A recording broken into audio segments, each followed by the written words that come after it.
नमस्कार। न्यायशाला में आप सबका एक बार फिर से स्वागत है। न्यायशाला में आज हम बात करेंगे देश में उपजी एक बहुत बड़ी समस्या पर, या यूँ कहें कि देश में आज उपजी एक सबसे बड़ी समस्या पर। क्या है वो समस्या? वो समस्या है मज़दूरों को फैक्ट्रियों से निकाला जाना, या मज़दूरों की बात ना भी करें हम तो बहुत सारे वर्कमैन हैं, बहुत सारे एम्प्लॉइज़ हैं जिनको एम्प्लॉयर आज निकाल रहे हैं, उनकी सैलरी नहीं दे रहे हैं। और जिसके कारण उनकी जो जीवन यापन है वो बहुत बुरी तरीके से प्रभावित हो रहा है। आज मैं बात करूंगा कि क्या हैं उन एम्प्लॉइज़ के अधिकार और क्या हैं उन एम्प्लॉयर्स के अधिकार। आपको याद होगा कि 29 मार्च 2020 को जब लॉकडाउन 1 चल रहा था तो एमएचए ने गाइडलाइन जारी करी। उस गाइडलाइन के अकॉर्डिंग कोई भी कॉमर्शियल इस्टेब्लिशमेंट, चाहे वो शॉप हो, कंपनी हो, फैक्ट्री हो, उन सबको अपने एम्प्लॉइज़ को फुल वेजेस का पेमेंट करना था। उसके बाद जब इन्होंने एमएचए ने गाइडलाइन जारी करी, अब आपको मैं ये बताता हूँ कि ये गाइडलाइन उन्होंने किस पावर के अकॉर्डिंग जारी करी। वो पावर उनको किसने दी, वो पावर उनके पास कहाँ से आई। तो जैसा कि मैंने पहले सेशन में एक बार आपको बताया था कि जब ये एपिडेमिक इस समय पूरे विश्व में और पूरे देश में चल रहा है, तो देश में केंद्र सरकार और राज्य सरकारों ने एपिडेमिक एक्ट और नेशनल डिजास्टर मैनेजमेंट एक्ट के 2005 के अनुसार ही उनको सारी पावर्स मिली हुई हैं। तो उस नेशनल डिजास्टर मैनेजमेंट एक्ट का जो सेक्शन 10 है और उसका जो सब सेक्शन 2I है, उसके अकॉर्डिंग उन्हें ये पावर मिलती है कि वो कोई भी गाइडलाइन जो कि देश हित में हो, नागरिकों के हित में हो, वो जारी कर सकें। तो उन्होंने एक गाइडलाइन सेक्शन 10(2)I को के पावर के अनुसार उन्होंने जारी करी, जिसके विरोध में जब उन्होंने 29 मार्च को ये गाइडलाइन जारी करी तो उसके विरोध में कई सारी कंपनीज सुप्रीम कोर्ट चली गई कि यह गाइडलाइन जो केंद्र सरकार ने जारी करी है कि सबको फुल वेजेस का पेमेंट करना है, वो उनके पास वो जारी करने का अधिकार ही नहीं है। अब आप अगर सेक्शन 10(2)I पढ़ेंगे तो वाकई में वो सेक्शन 10(2)I कहीं भी राज्य सरकार या केंद्र सरकारों को यह अधिकार नहीं देता कि वो किसी भी प्राइवेट एंटिटी को कोई इस तरीके का ऑर्डर दें कि आप किसी को भी फुल पेमेंट करें, क्योंकि आप केंद्र सरकार कहीं से भी कोई उन्हें ऐसा वित्तीय सहायता नहीं दे रही है, तो वो उनको गाइडलाइन जारी कर ही नहीं सकते। अब बात आता है उस गाइडलाइन में एक और पॉइंट था कि अगर कोई भी कंपनी इस बात को नहीं मानती है तो हम उसके खिलाफ कोरेसिव एक्शन लेंगे, मतलब उसको पनिशमेंट देंगे, उसका इम्प्रीजमेंट भी हो सकता है और पनिशमेंट भी हो सकता है। यह अधिकार उनको section 51B of national disaster management act देता है। अब उसके बाद जब कंपनी सुप्रीम कोर्ट गई तो सुप्रीम कोर्ट में जो सुनवाई हुई, 15 मई को सुनवाई हुई। 15 मई को सुप्रीम कोर्ट ने केंद्र सरकार से जवाब मांगा इसके इन याचिकाओं के सुनवाई करते हुए।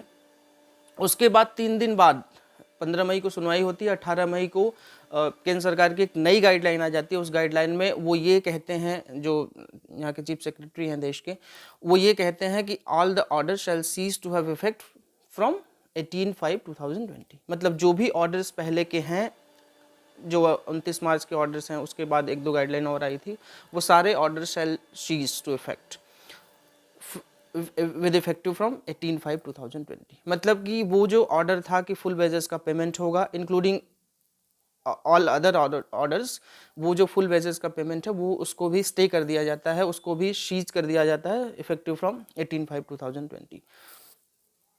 अब उसके बाद आपके पास कोई अधिकार नहीं रह जाता, एक एम्प्लॉय के पास कोई अधिकार नहीं रह जाता कि वो किस फोरम में जाए, किस फोरम में वो कंप्लेन करे, किस फोरम से वो अपना पैसा, कुछ कंपनियों ने हालांकि कुछ पैसे दे भी दिए हैं, कुछ कंपनीज ने पैसे नहीं दिए हैं, और जिसके लिए वो कानूनी लड़ाई सुप्रीम कोर्ट में लड़ रहे हैं। कल यानी कि 4 जून को भी सुनवाई थी। उस सुनवाई में सुप्रीम कोर्ट ने कहा है कंपनीज से, फैक्ट्रीज से, फैक्ट्री के मालिकों से कि आप बिना लेबर्स के कैसे काम करेंगे, तो आप कोई एमिकेबल सोल्यूशन निकालिए, आप लोग सेटलमेंट करिए और कोई बीच का रास्ता निकालिए।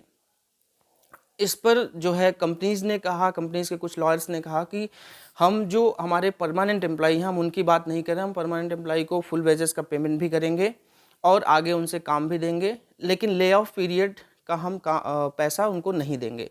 अब ले ऑफ पीरियड क्या होता है? ले ऑफ पीरियड वो होता है जबकि कोई प्राकृतिक आपदा आ गई हो या फिर कोई अन्य आपदा आ गई हो जिसके कारण से एम्प्लॉयर अपने एम्प्लॉयज़ को काम देने के सिचुएशन में ना हो।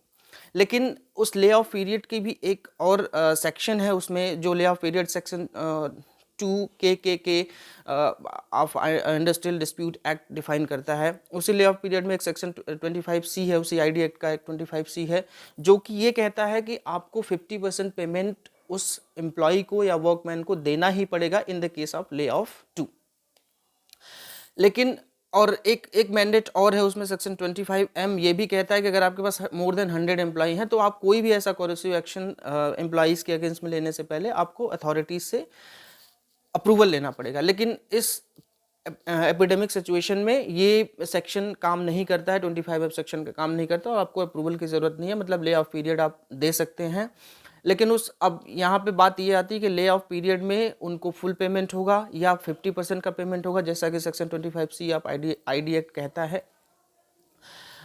अब चूंकि लड़ाई सुप्रीम कोर्ट में चली गई है तो इस पे ना ही केंद्र सरकार कुछ कह रही है ना, और जो कल की सुनवाई हुई उसमें भी सुप्रीम कोर्ट ने कहा कि आपको कोई भी कोरेसिव एक्शन एम्प्लॉयर्स के अगेंस्ट में नहीं लेना है। अगली सुनवाई 12 जून को है।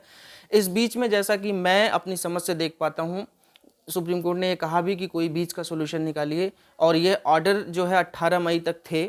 तो ऐसा जहाँ तक मैं अपनी कानूनी समझ के अनुसार देख पाता हूँ कि जितने भी एम्प्लॉयज़ थे उनकी जो पेमेंट है, जो चाहे वो कॉन्ट्रेक्चुअल एम्प्लॉई हों चाहे वो परमानेंट एम्प्लॉयज़ हों, उन लोगों की पेमेंट एटलीस्ट अप्रैल तक या फिर 18 मई जो कि लास्ट गाइडलाइन थी इनकी, उस तारीख तक लोगों का पेमेंट जो है मिलना चाहिए। ऐसा हो सकता है सुप्रीम कोर्ट भी बोले, और ऐसा हो सकता है कि कंपनीज भी इस पर एग्री कर जाएं, और या फिर वो केंद्र सरकार कुछ उनको एग्री करवाए इस बात पर कि आगे की आप 18 मई के बाद की पेमेंट मत करिए, लेकिन 18 मई से पहले की पेमेंट, क्योंकि सेंटर की गाइडलाइन ऑलरेडी थी, उस पर आप एग्री करिए।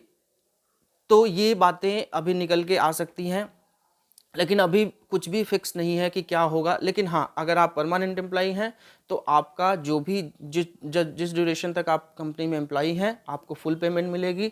आगे भी अगर कंपनी आपको निकालती है तो वो ID act, industrial dispute act के अकॉर्डिंग ही निकालेगी। ऐसे ही आपको घर नहीं भेजा जा सकता। अगर घर भेजती है तो जो आपके अपॉइंटमेंट लेटर है जिसमें आपका जो भी नोटिस पीरियड होगा, 1 महीने या 3 महीने का नोटिस पीरियड होगा, आपने 1 साल कंपनी में सर्व कर चुके हैं तो आपको आईडी एक्ट एप्लीकेबल होगा। और जब भी कंपनी निकालेगी तो आपको जो भी आपका नोटिस पीरियड का कंपनसेशन अमाउंट है वो आपको देगी, तभी कंपनी निकालेगी। बाकी 12 तारीख की सुनवाई के बाद जो कॉन्ट्रेक्चुअल एम्प्लॉई और अन्य एम्प्लॉई की बात होगी वो चीज़ें सुप्रीम कोर्ट क्लियर कर देगी।